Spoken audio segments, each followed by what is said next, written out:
Faisons un petit tour au Sénégal. Le 17 novembre, ce sont les élections législatives. Et Pastef, de Sonko et Diomaye, se bat pour gagner. Ce n'est pas facile, parce que l'ancien pouvoir de Macky Sall n'est pas mort. Et l'ancien pouvoir résiste et aimerait, à la limite, imposer une cohabitation avec une Assemblée nationale qui serait majoritairement de l'opposition et un exécutif qui serait dirigé par un président issu de Pastef. Macky Sall et Barthélémy Dias espèrent pouvoir faire un croc en jambe à Ousmane Sonko et Diomaye Faye. Très bien. Mais ces dernières heures, pour s'assurer une victoire écrasante aux élections du 17 novembre, le Premier ministre Ousmane Sonko, par ailleurs président de Pastef, a fait trois gestes extrêmement dangereux. Le premier geste, c'est de s'écarter de l'état de droit, alors qu'il est le Premier ministre chef du gouvernement, pour demander à ses partisans de répondre par la violence aux agressions qu'ils ont subies. Par là, Ousmane Sonko, Premier ministre, s'est illustré comme un hors-la-loi, donnant ainsi l'impression qu'il n'avait pas renoncé à la fascination de la violence. Donnant ainsi l'impression qu'il est vraiment un émotif de Dakar. Deuxième imprudence. Ousmane Sonko a ouvertement critiqué le président Bassirou Diomaye Faye en disant qu'il l'avait prévenu plusieurs fois de ce qui se passait contre les militants de Pastef et que le président n'a rien fait. Il a ouvertement critiqué le ministre de l'Intérieur qui commande entre autres les forces de police et de gendarmerie.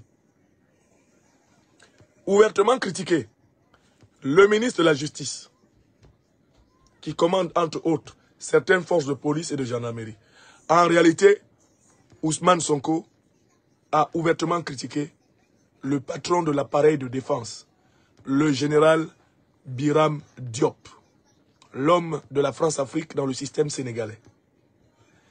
Ousmane Sonko a révélé par là que ni le président Diomaye ni lui ne contrôlent actuellement l'appareil sécuritaire du Sénégal.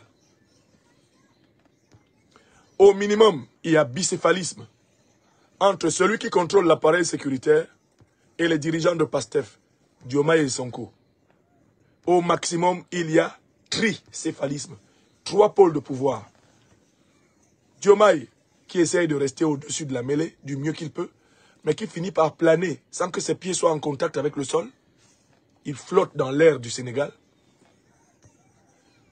Ousmane Sonko qui reste dans sa posture de chef de l'opposition alors qu'il est au pouvoir.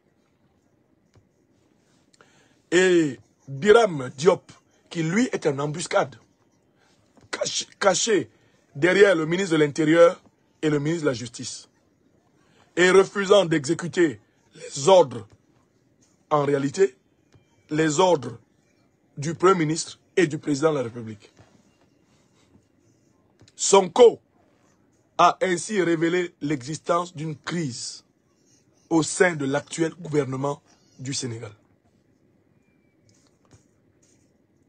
Le duel entre lui et Barthélémy Dias n'est rien d'autre qu'un duel feutré entre Sonko et Biram Diop. Le duel entre Sonko et son ministre de l'Intérieur et son ministre de la Justice, en réalité, n'est que le masque du véritable duel entre, d'une part, Bassirou Diomaye Faye, Sonko Ousmane, et de l'autre part, Biram Diop et ceux qui lui obéissent. Voilà pourquoi j'ai utilisé la formule suivante. Diomaye et Sonko n'ont pas pris le pouvoir, ils ont été pris au pouvoir. Une deuxième fois. Diomaye et Sonko n'ont pas pris le pouvoir, Ils ont été plutôt pris au pouvoir. Une troisième fois. Diomaye et Sonko n'ont pas encore pris le pouvoir au Sénégal. Ils ont été pris au pouvoir au Sénégal. Alors, pour tenter de gagner la majorité parlementaire, Ousmane Sonko a choisi de poser 3 gestes assez curieux.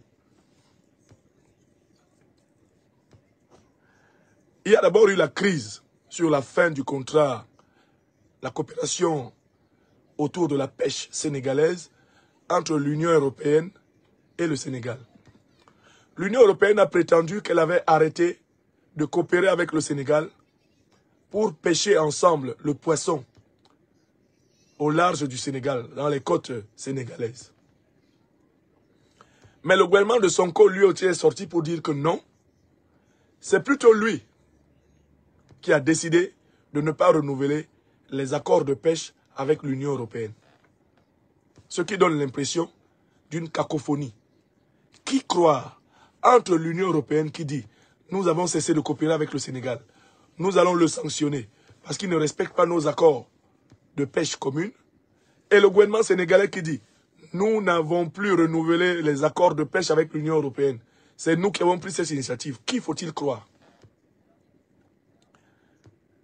Ma réponse est claire. Il ne faut croire ni l'Union européenne, ni le gouvernement sénégalais. Et je vais vous dire pourquoi.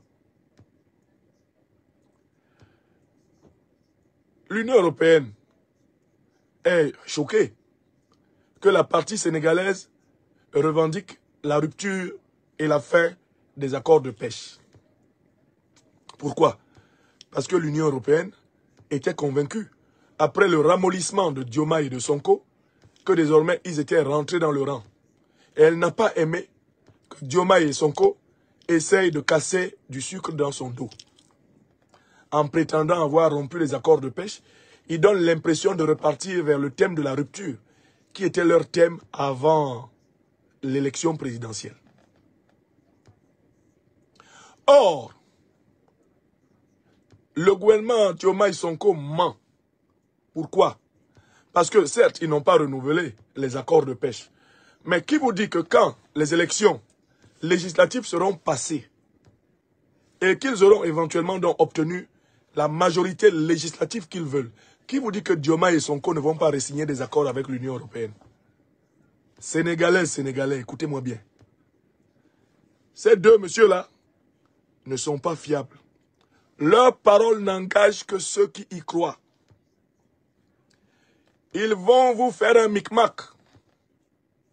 Pour le moment, ils disent qu'ils ne vont pas reconduire l'accord de pêche avec l'Union européenne.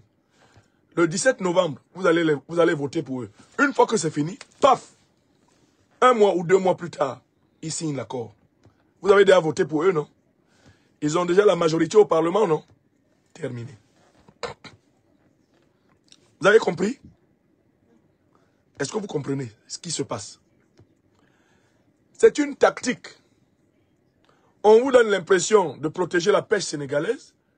Vous votez massivement pour Pastef.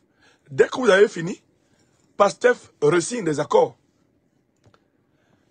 Bon, certains d'entre vous vont dire, oh, le grand prof a une rancune contre Sonko et Diomaye parce qu'ils ne l'ont pas invité au Sénégal. Ouais, dis donc.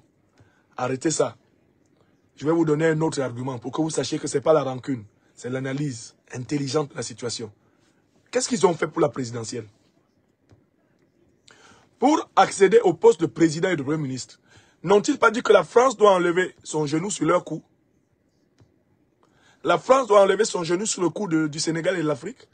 N'ont-ils pas dit qu'ils allaient faire partir les troupes françaises et américaines? Qu'ils allaient sortir du franc CFA? Quand ils ont dit ça, vous avez voté pour eux.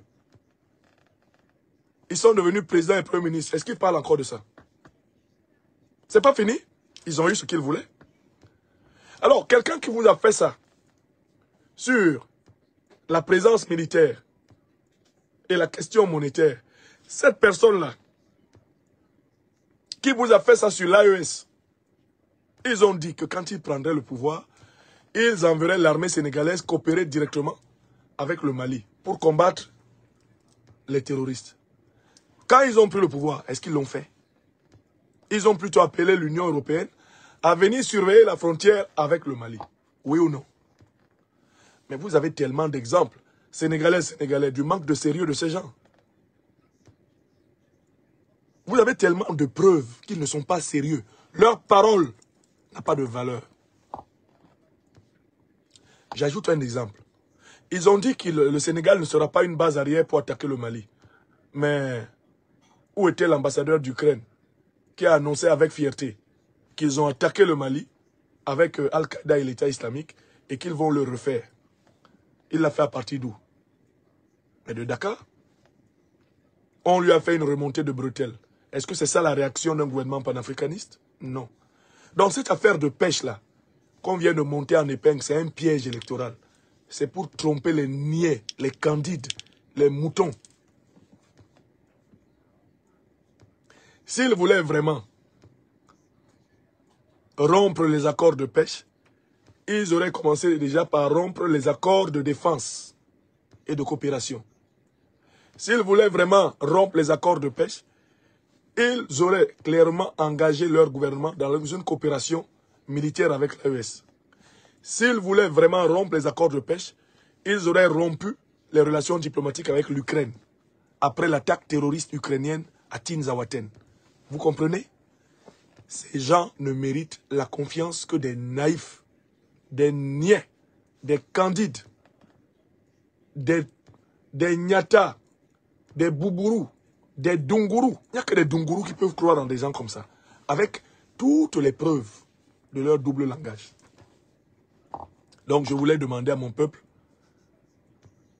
de ne pas se faire d'illusions. Ni la bande à Macky Sall et à Barthélémy Diaz, ni le régime Pastef de Sonko là, ne veulent accomplir le véritable projet de la souveraineté sénégalaise. De véritables forces panafricanistes sénégalaises doivent émerger.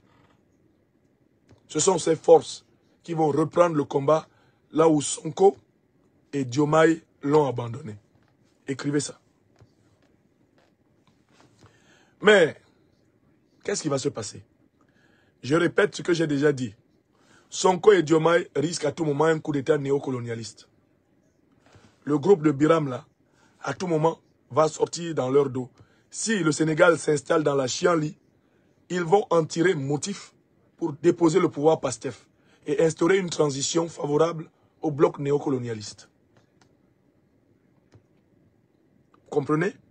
Donc il faut faire très attention. C'est ce que j'ai dit. J'ai appris qu'entre-temps, le gouvernement Sonko et Diomaye a négocié et obtenu le versement de l'aide française au développement, qui, comme vous le savez, est l'argent des Africains prêté aux Africains. Voilà des gens qui étaient pour la rupture et qui s'en vont encore tendre la sébille pour qu'on leur prête l'argent des Africains avec intérêt. Oui, c'est une information vérifiée. Sonko et Diomaye sont allés demander l'aide française au développement, on leur a donné. À quel moment vont-ils se libérer, ces gens-là? La première chose, abonnez-vous à cette page, cliquez sur le bouton s'abonner qui s'affiche juste en bas. Et la deuxième chose, cliquez sur la cloche de notification pour ne rater aucune des vidéos que je publie ici très régulièrement. Retrouvez KDV Africa sur YouTube, Facebook, TikTok.